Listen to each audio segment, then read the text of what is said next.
Good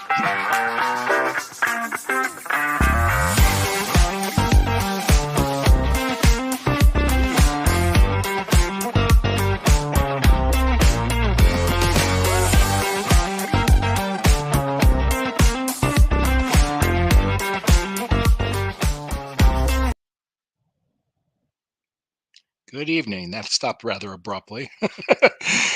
Little technical thing here. Good evening. This is the Burning River Browns Talk. You are on with the Fanatical Elves Network, a subsidiary of the Fans First Sports Network. Thank you for joining me.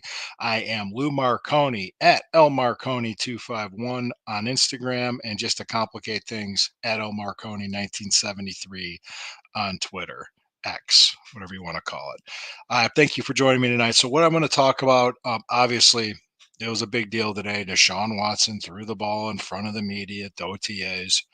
All right, great. And well, I'll talk about that because you have to because there's really nothing else to talk about with the team. Plus, putting on a proposition. There's an article that's going to be dropping this weekend that I wrote, and I'm going to kind of give you a little preview to it. And what I wanted to talk about was is there could be a possibility that this Cleveland Browns team can start out the season 3-0. And what does that mean? And how does that kind of project in this season? So let's get into it. But before we go any farther, I have to take a pause here for word from our sponsors.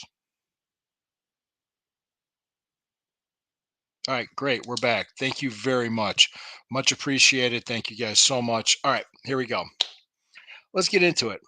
Deshaun Watson threw at OTAs. Even Mary Kay Cabot even tweeted out a video. I think it was the wrong video, which is kind of funny because the Fanatical Elves people were kind of we were in a group chat and we saw it. It was like, yeah, that doesn't look like it's the right video. So she probably changed the tweet, took it down, and she was being roasted in the comments, which is, guys, come on. You ever made a mistake?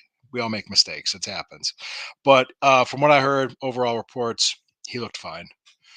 He's still limited in his amount of throws and what he's going to be doing because he's still rehabbing from a shoulder surgery that happened 6 months ago. It's still May until Saturday, and here we are talking about practice in shorts and helmets. So it is what it is. It's not like people laugh, oh, why are we talking about this? Well, because we have to. There's nothing else to talk about. If you're on a Browns talk show, you're talking about Browns practice. Nothing, no other player or quarterback is going to be talked about. And he looked fine. He had some zip on the ball. He has the velocity, which is great. The accuracy looks good. He's coming off the surgery. It's a rare type of football injury. It's more of a baseball type of injury. So that's the interesting part about it. But hey, if he's a pretty good quarterback to a very good quarterback, and I'm talking like top 12. Okay. We'll just say top 12 in the league, not top five, but top 12 in the league in quarterbacks. With this defense and this team, we're winning the division. We're probably going to the AFC Championship. Now, if he's top five, we're going to the Super Bowl. So that's just it. It really, a lot of it has to do with how well he plays. I think the floor for him would be top 12. I honestly I do. I think he's going to be fine. I think he's going to recover. The biggest thing I think for the team and for Deshaun Watson is to stay healthy and play. And that's it.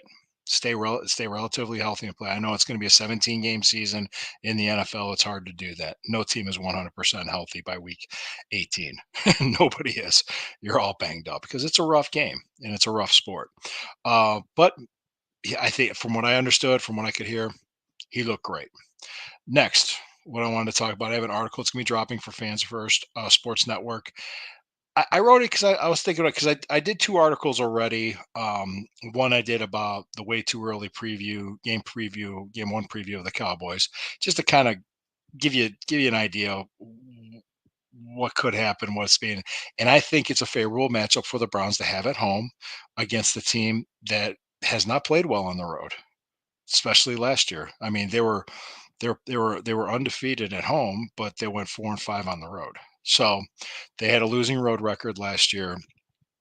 We had a 8-1 home record last year. Just going off of last year history and tendencies. That's all I'm going on right now because I know it's a new year. Things could definitely be different. That's for sure. So that's why I said that. And I looked at the Jacksonville game and I just said, Trevor Lawrence's overall record against the AFC North is not good, and he's been an 0-1 against the Browns, and he threw 3 interceptions the last time he faced us. It's in Jacksonville. I think I think with Deshaun, a healthy Deshaun Watson, I think we should be able to beat Jacksonville. I think there's not very few teams that we shouldn't be able to beat. We could beat anybody with a healthy Watson and the defense playing the way they do. We can. I'm not hesitating. Yeah, we could beat Kansas City. We're that good of a team. I'm not just speaking in hyperbole. I'm not just speaking as a fan. I'm speaking as somebody that's watched football for over 40 years. So I've seen it. I could tell. I know a good team when I see one. Now, the third game, we're at home against the Giants. That should be a win. Okay.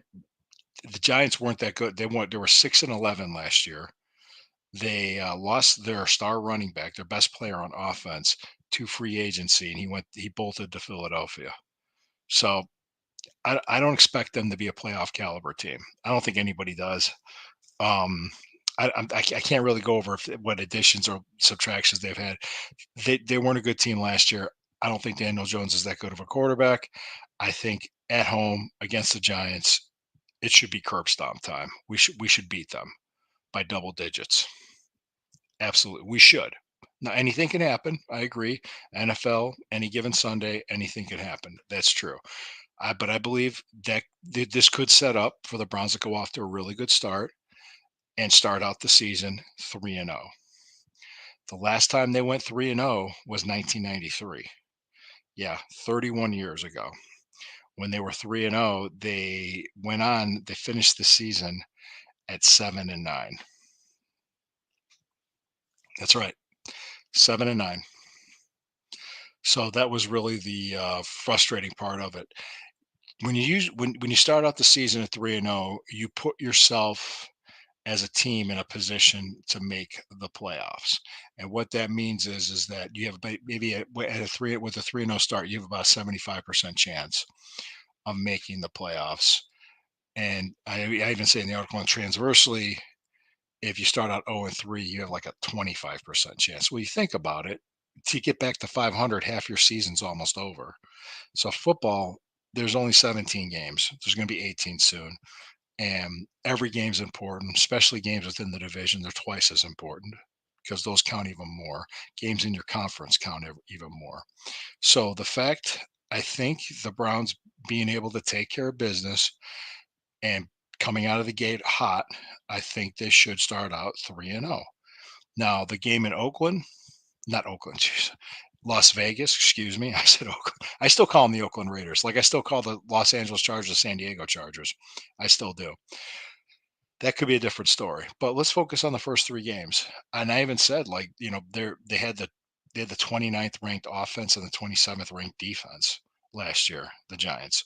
They could have made some improvements. They could be a better team, but I mean, how much of a jump could they make?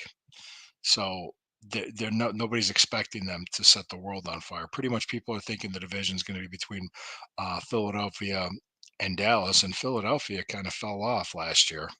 It's a shame because they're a pretty good team. So we'll see what happens if that carries over or not. And Dallas, they had a very disappointing playoff loss last year, and Jacksonville fell apart at the end of the year last year because I don't know if the injuries caught up to them or what it was. I know Trevor Lawrence was hobbled quite a bit, but he played through it like anybody would at that position. So yeah, so you're talking. There's an opportunity here. There is a big time opportunity. The thing is, start out strong, stay healthy. That's what we got to do. And yes, I think the division's ours if for the taking. Absolutely, we could win the division, and I said that. I'm honestly, I could see this team going to the Super Bowl. Why not? Why not us? Why not this year? All right. Well, thank you. I appreciate you guys joining me. I appreciate the comments. Please, Fanatical Elves Network, Burning River Browns Talk on the Fanatical Elves Network, part of subsidiary of the Fans First Sports Network. Please like, comment, share, hit the notification bell, subscribe. We appreciate it. And Sherry, thank you for texting me while I'm on. Thank you. Thanks, Sherry. She's texting me. You hear my phone buzzing? Sherry's texting me. I'll be on tomorrow night with Sherry at 9 p.m. It's going to be our Friday night long edition. It's the more fun version of the show. We tell jokes, we have fun, and we'll talk Browns. So just remember, this is the Burning River Browns talk. I'm glad you're joining me. I'll be back here tomorrow night at 9 o'clock. And always, always remember, when the river burns, it burns brown and orange. Have a great night.